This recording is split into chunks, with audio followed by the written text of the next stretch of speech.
Começa agora mais um Fórum 11h30, nessa edição deste sábado, dia 14 de março de 2020. Eu sou Dri De Lorenzo e hoje você acompanha aqui na edição de sábado um resumo do que foi a semana no Fórum 11h30, que vai ao ar de segunda a sexta ao vivo aqui no canal da Fórum. Se você ainda não está inscrito no canal, se inscreve e ativa o sininho para receber a notificação dos vídeos aqui do canal da Fórum e seja membro para também participar de lives exclusivas, entre outras vantagens, e apoiar o jornalismo da Fórum. Vamos aos destaques desta semana de 10 a 13 de março. A semana começou com o médico Drauzio Varella sofrendo ataques na internet por conta de uma reportagem exibida no Fantástico no dia 1º de março.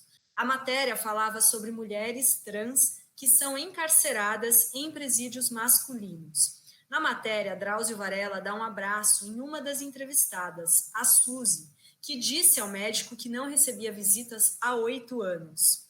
A solidão de Suzy gerou uma comoção. Mais de 200 cartas foram enviadas ao presídio em Guarulhos, onde ela está presa. Mas, uma semana depois da matéria do Fantástico, começou a circular nas redes sociais a informação de que Suzy havia sido condenada por um crime terrível. Ela teria raptado, estuprado e estrangulado um menino de 9 anos em 2010. Vamos assistir o que o Rovai falou sobre isso. Ela está lá sendo punida por esse crime. O que é engraçado é que esses bárbaros que vieram exigir justiça, né, contra Suzy, ou seja, a justiça que é justiciamento, são os mesmos que defendem o Ustra. Né? Defendem o Ustra. São os mesmos que aparecem em foto. Tem uma foto divulgada hoje do Flávio Bolsonaro com um tal de Pedro Chavarri Duarte, né?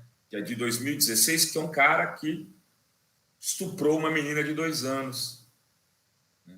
E foi estuprada por esse boçal, né? Que estava ali com o Flávio Bolsonaro de ladinho, de parzinho. Como os milicianos todos que queimam pessoas vivas, que matam, etc., sem dó e nem piedade, que eles compartilham grande intimidade. Então, toda a nossa solidariedade ao Drauzio. Daí começaram os ataques. O filho do presidente, o deputado federal Eduardo Bolsonaro, aproveitou para pedir boicote à TV Globo. O ministro da Educação, Abraham Weintraub, disse que o médico abraçou o demônio na reportagem e desejou que o médico Drauzio Varella fosse para o inferno. Primeiro, Drauzio Varella soltou uma nota onde disse que não pergunta sobre o que os pacientes possam ter feito de errado e que segue essa conduta para que seu julgamento pessoal não impeça de cumprir o juramento que fez ao se tornar médico. E que não perguntou nada a respeito dos delitos cometidos pelas entrevistadas, e que é médico e não juiz. Os ataques da rede de extrema-direita continuaram contra Drauzio Varella, que publicou um vídeo pedindo desculpas. Vamos assistir. Eu estou aqui para dar uma explicação para as pessoas que me acompanham.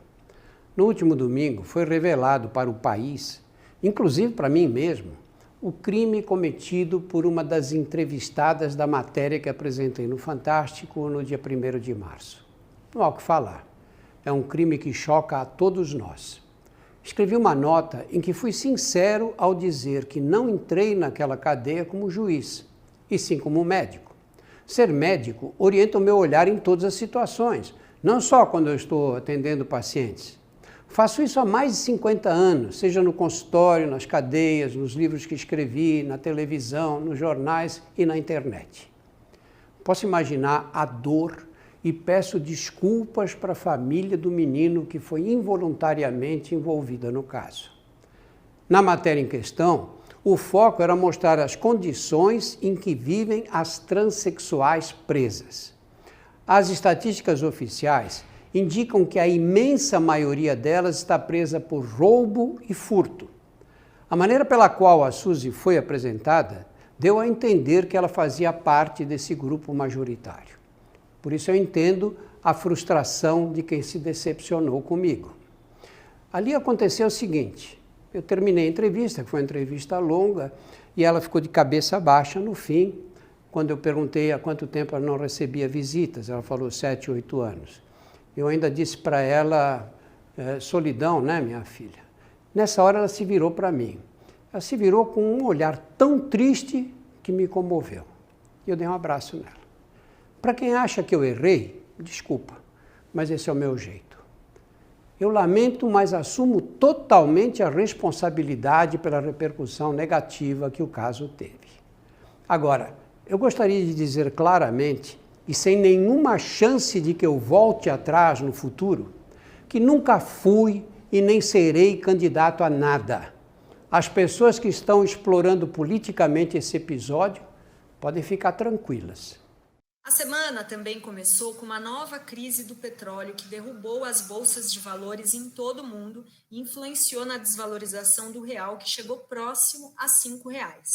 A Rússia, um dos principais aliados da OPEP, opôs-se a um corte de produção destinado a conter a queda nos preços do petróleo afetados pela epidemia do coronavírus. A Arábia Saudita, que é apoiada pelos Estados Unidos, decidiu, em retaliação, cortar seu preço oficial de venda e estabelecer planos para um aumento dramático na produção de petróleo no próximo mês. Com o anúncio, o preço do petróleo do tipo Brent chegou a recuar 31%, um maior tombo desde a Guerra do Golfo, de 90 e 91, na abertura dos negócios do mercado asiático. Vamos assistir um comentário sobre essa crise. Vamos tentar dar em poucos minutos, tentar organizar aqui a crise, né? Porque ela não é, assim, a Veja, por exemplo, chamou crise do coronavírus. Mentira. A crise não é a crise do coronavírus, né? A queda do PIB, por exemplo, da China, que teve um grande impacto com o coronavírus, não era de 0,5%, as previsões que se dão. Ainda é verdade que ele vai ter impacto na economia, eu já havia dito lá atrás, falava que o coronavírus ia bagunçar um pouco a economia brasileira, que eles iam usar o coronavírus para esconder o que tinha a bolha Bolsonaro, ou seja, uma expectativa de crescimento, uma expectativa de melhora na economia, que não se realizou nem em 2019, com o PIB a 1%, e que não se realizará em 2020, quando o PIB, agora eu já começo a achar, que sequer vai chegar em 1%.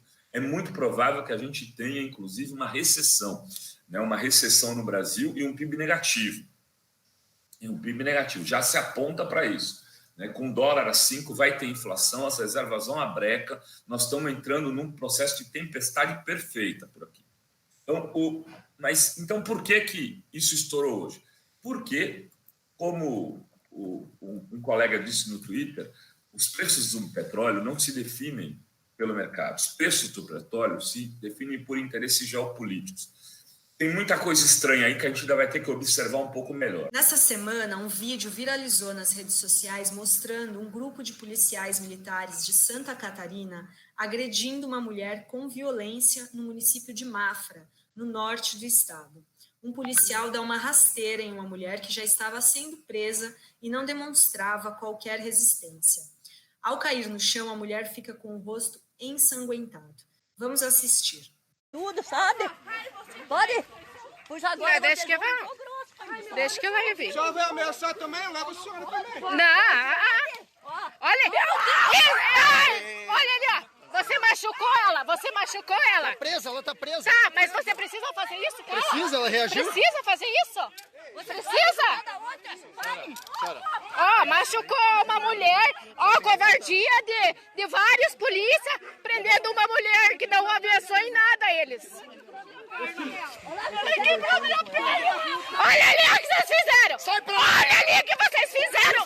Caralho!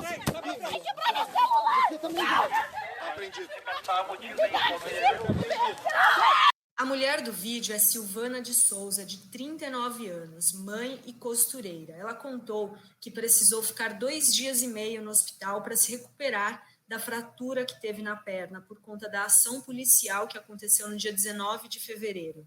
Silvana é vizinha de um suposto suspeito da PM. Ela contou que entraram na casa dela com arma apontada, espirrando gás de pimenta até nas crianças. Ela disse que foi discutir com o policial porque achou tudo aquilo um abuso de autoridade e que a ocorrência não tinha nada a ver com a sua família e entraram com aquela violência apontando a arma para todo mundo.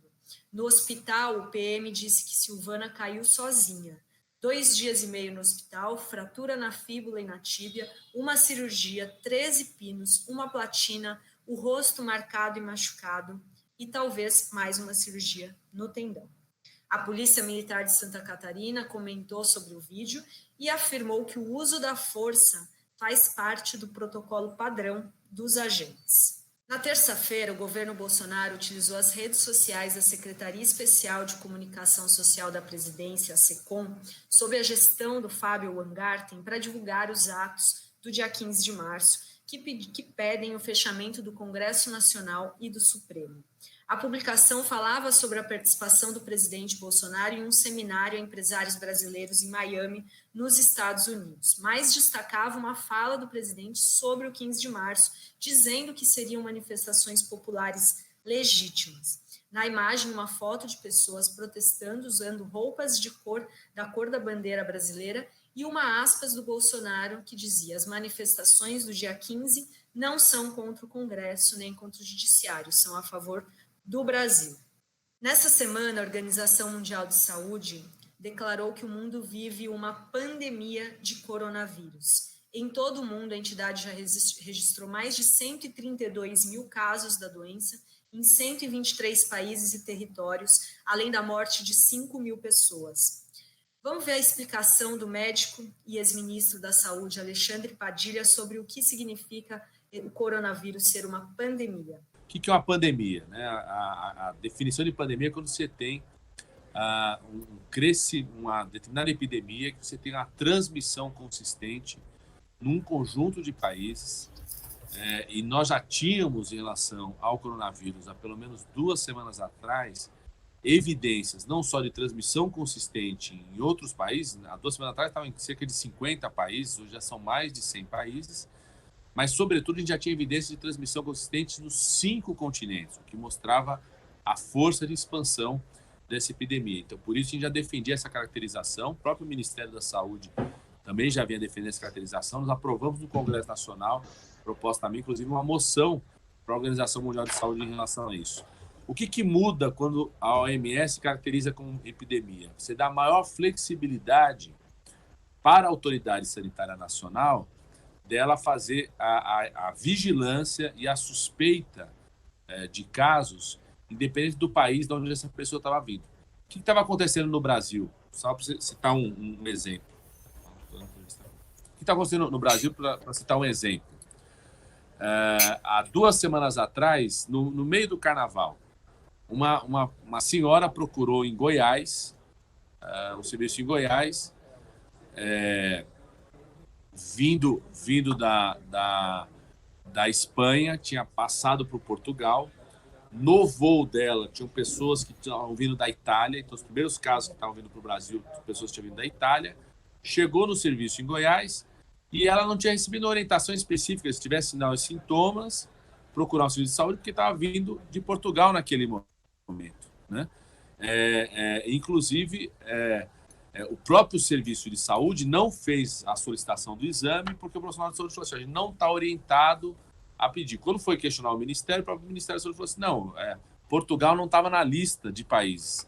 Quando você decreta a pandemia, não tem mais essa restrição dos países listados pela Organização Mundial de Saúde. Então, permite à autoridade sanitária brasileira, hoje, de fazer essa suspeita em relação à pessoa que vem de qualquer país, porque, de fato, nós vamos ter pessoas que vão chegar com coronavírus no Brasil, vindo de outros países, não só de países europeus, mas já tem transmissão, começando a ter transmissão em outros países da América Latina, já tem transmissão comunitária consistente nos Estados Unidos, né?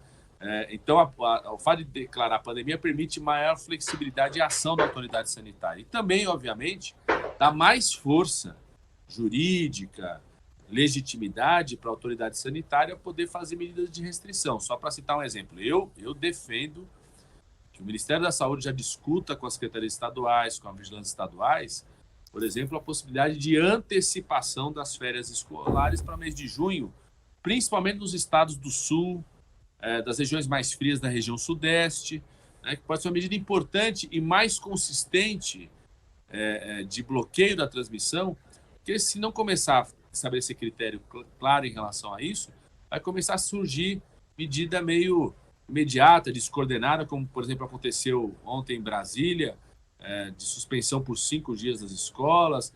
Aconteceu na Universidade de São Paulo, na Geografia, ter suspendido por causa de um caso. Na Unesp, um curso de farmácia no interior do estado de São Paulo suspendeu as aulas também por causa de um caso. Ou seja, se você não coordena as ações, e o fato de decretar a pandemia te dá mais legitimidade para coordenar as ações, você começa a ter ações pontuais que podem só ir aumentando e gerando pânico e descoordenando a resposta à epidemia. O presidente dos Estados Unidos, Donald Trump, anunciou a suspensão de todas as viagens da Europa aos Estados Unidos. No Brasil, o presidente Jair Bolsonaro mandou uma banana para a imprensa após ter o segundo teste negado de coronavírus, sendo que o primeiro havia sido positivo e confirmado por seu filho, Eduardo Bolsonaro, à Fox News. Mesmo diante de um quadro gravíssimo da pandemia, que começa a se propagar pelo país, Bolsonaro seguiu tratando o coronavírus como piada. Lembrando que o secretário de comunicação da presidência, o Fábio Weingarten, está infectado. Ele teve os primeiros sintomas da doença ainda nos Estados Unidos, onde ele participou da comitiva que viajou com Jair Bolsonaro e teve, entre outros compromissos, um encontro com o presidente dos Estados Unidos, o Donald Trump. Segundo o deputado federal Alexandre Padilha, que foi entrevistado nessa semana no Fórum 11:30, o Brasil pode chegar a 600 mil casos. É preciso preparar leitos de UTI para atender todos esses infectados. Veja o que ele diz. Esse volume de casos vai pressionar o serviço de saúde, que já está com muitos problemas hoje de ter leitos de UTI e enfermaria. Então, a gente vê um governo que, no geral, é anti-SUS, né, enfraquece o sistema público de saúde, e um governo que é anti-população pobre. Então, destruiu os mecanismos de proteção social, aumentando muito o número de pessoas vulneráveis a uma epidemia como essa, né? É essa que é a grande preocupação que nós temos. Os dados que eu apresentei, até foi numa conversa, né, mas são dados que se sustentam na avaliação que epidemiologistas fazem, inclusive para o cenário brasileiro, a partir de como foi o comportamento da progressão geométrica do coronavírus na Itália, na Coreia do Sul e do Irã, né? E que são dados não para dizer se o número é esse ou não é esse, mas para você fazer cenários para saber. Hoje, essa foi a cobrança que nós fizemos, esse foi o debate que nós fizemos na Comissão Geral do Coronavírus, dizendo o seguinte: faltam 90 dias para o inverno. Então, se a gente precisa de ampliar leitos de UTI, precisam ser contratados hoje esses leitos de UTI, senão não estarão prontos no inverno. Se a gente tem áreas inteiras, você pega os hospitais estaduais em São Paulo, né, são do governo do estado de São Paulo, nenhum deles funciona com a sua plena capacidade de internação hoje. Você tem, por exemplo, o hospital da Unicamp, você tem uma ala inteira desativada. O hospital das clínicas tem áreas desativadas. Você tem vários hospitais estaduais que o pronto-socorro está em reforma, sendo desativado em relação a isso. Então, você tem áreas inteiras que podem ser ativadas nesses próximos 3 meses para criar um colchão de atendimento à população, né? Você tem as equipes de atenção primária em saúde, nas unidades de saúde, são fundamentais na epidemia como essa, que estão sem médicos. Então, o governo precisa convocar os médicos.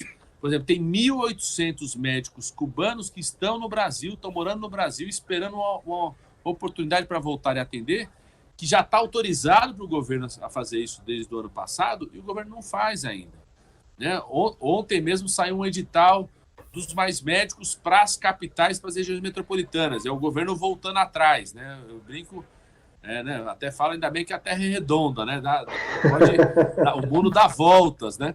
Então, ele voltando atrás em relação a um erro que ele fez no ano passado. Então, está fazendo um edital hoje, chamando mais 5 mil médicos.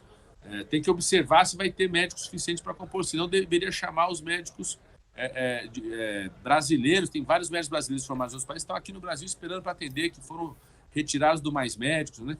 Então, a cobrança vai nesse sentido de ter ações muito concretas hoje para se preparar para esse inverno em relação à parte da assistência, do atendimento. Ontem, por exemplo, na Comissão Geral, especialistas falaram o seguinte: tem alguns procedimentos de assistência respiratória, um paciente está numa situação crítica, vai precisar de UTI. Alguns procedimentos de assistência respiratória que são necessários, que não foram incorporados no SUS ainda, estão parados para avaliação da Comissão de Incorporação Tecnológica no SUS, a Conitec. Então, cobrança de uma avaliação mais rápida sobre isso, para que a gente possa chegar numa situação que vai ser mais crítica, de crescimento de casos, numa situação melhor de atendimento à população, para a gente não repita a tragédia que teve na Itália, né? Se me perguntar, aquele dado matemático vai progredir exatamente igual no Brasil? Provavelmente não. Por quê? Porque o Brasil é muito continental, você tem região que nem tem inverno, né? A gente não está no inverno agora, o outono esfria em algumas regiões, outras não. O padrão de ocupação nas cidades é muito diferente, então como que as pessoas usam o transporte coletivo, como se deslocam na cidade, é muito heterogêneo, né? Mas essa pode ser uma projeção, por exemplo, você pegar uma cidade que começou a ter 50 casos naquela cidade, você pode começar a projetar que a cidade, se não é em 7 dias, mas é em 10, em 15 dias, ela pode começar a decuplicar os casos, né? Aumentar 10 vezes o número de casos. Então, isso pode servir para você fazer projeções da cidade, inclusive orientar melhor essa coisa de suspender a aula, suspender eventos ou não, né?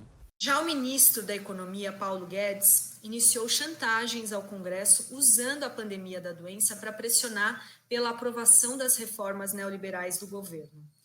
Veja o comentário do Rovai.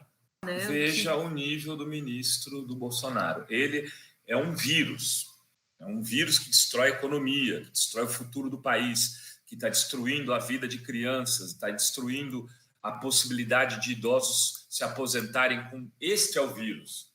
Esse governo é um vírus.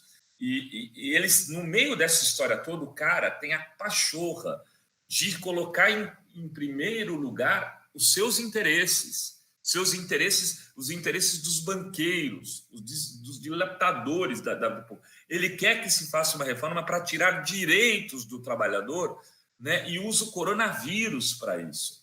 E assim, o cara, sabe aquela coisa assim, que você está no meio de uma história, olha, a pessoa está doente, o pai, o tio, aí você começa a falar se não é o caso de já passar os bens da pessoa. É isso.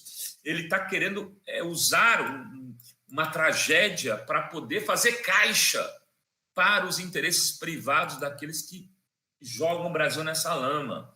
O Instituto Marielle Franco, criado pela família da vereadora como uma forma de continuar o trabalho desenvolvido por ela, informou que o grande ato, que seria neste sábado, hoje, que marcaria os 2 anos da morte de Marielle Anderson Gomes, foi cancelado por conta do coronavírus. Para esse dia não passar em branco, o Instituto está incentivando as pessoas a realizarem um amanhecer por Marielle Anderson hoje.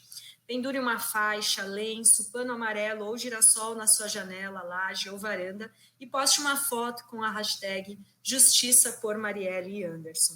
E a gente finaliza o Fórum 11h30 de hoje reproduzindo um vídeo feito pela Mídia Ninja em homenagem a Marielle. Obrigada a todos que nos acompanharam hoje. Voltamos na segunda-feira, às 11h30, com o Renato Rovai, aqui no canal da Fórum. Beijos. Conheci a Mari na rua. Eu conheci a Mari na internet. Eu conheci ela no cinema. Conheci ela no início de 2015, no debate sobre racismo e encarceramento. Eu conheci Mari na época das eleições, né? A gente estava fazendo uma atividade do feminismo do Rio de Janeiro. Eu sentia muito orgulho quando ela dizia que eu era uma amiga que ela tinha ganhado na luta. A Mari era uma pessoa que incomodava, né? Mulher, negra, favelada, mãe de adolescente, com uma companheira, com o debate da bissexualidade, com as referências nessa cidade que quer falar de urbana e ainda fala de direitos humanos, gente. Eu nasci no Conjunto Esperança. Aos 15 eu venho mais pro lado da Baixa. Logo na sequência, eu brinco com alguns amigos que eu fugia muitas das vezes da época do Crisma para ir pro baile. Eu sou funkeira e me reivindico como funkeira. Eu fui dançarina furacão, já que o funk começou a tocar, porque se é esse lugar do afeto... E saía com as galeras, vinha pra cá, Nova Holanda, saía de lá do morro, curti baile de galera, como eu curti torcida organizada, porque acho que Quem nunca foi na geral do Maracanã junto com a torcida organizada não entende o que são os geraldinos, não entende o que é gostar de futebol. Sou da Maré, acho que mulheres negras são subrepresentadas na política, esse é o nosso espaço, é a gente que sente a cidade diferente, com o horário do transporte, com o local dos transportes, com o debate da cultura, tem vários acessos que a gente precisa ter e essa redução da desigualdade é fundamental. Fazer essa disputa é fazer essa disputa pelo campo de gênero, é fazer pela centralidade das mulheres, é fazer olhando, por exemplo, como que essa violência nos adoece. Quais são as mães que estão hoje preocupadas se seu filho saiu para o trabalho ou não? O Brasil é um país onde o jovem negro ou morre com farda ou sem farda. Porque a própria PM que mata todo dia também é preta. Não tem que arrombar garagem. Não tem que dizer que, como a gente já ouviu, há 2 horas e eu não matei ninguém. Isso de um agente da segurança pública. Ou essa sociedade muda a estrutura a partir de nós, e aí objetivamente uma sobe e puxa a outra, ou essa revolução será a partir das mulheres negras ou ela não será. Mas eu quero realmente que a gente pense aonde que meu povo vai estar daqui a uns anos. Precisa estar vivo.